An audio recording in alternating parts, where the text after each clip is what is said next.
qui a choisi un positionnement assez homogène avec deux de ses adversaires diplomatiques. On l'a vu cette semaine en direction de la Russie et de Vladimir Poutine. Ces dernières heures, c'est en Alaska que le nouveau chef de la diplomatie américaine, Antony Blinken, s'est opposé rudement à ses homologues chinois, chronique d'un nouveau rapport de force. Loïc Delamornay, Thomas Donzel. D'ordinaire, ce qui est donné à voir aux caméras avant une rencontre diplomatique de haut niveau est très banal. Un tour de table et quelques mots convenus. Mais alors que les journalistes doivent sortir, le secrétaire d'État Antony Blinken les rappelle pour montrer les muscles de l'Amérique. Non, attendez, faites revenir les caméras. Le Xinjiang, Hong Kong, Taïwan, les cyberattaques contre les États-Unis, la coercition économique contre nos alliés, tout cela menace l'ordre et la stabilité mondiale. La charge est directe, mais en face, les Chinois répondent coup pour coup.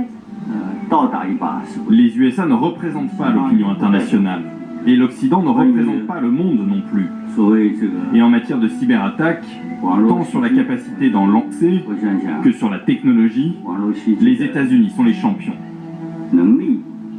Pour les analystes en géopolitique, c'est la confirmation que la rivalité entre les deux superpuissances américaines et chinoises sera un grand défi du XXIe siècle.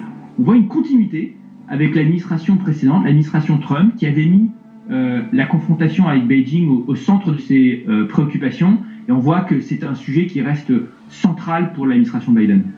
Un Joe Biden qui, cette semaine, a également durci le ton avec la Russie. Vous pensez que Poutine est un tueur ? Oui, je le pense.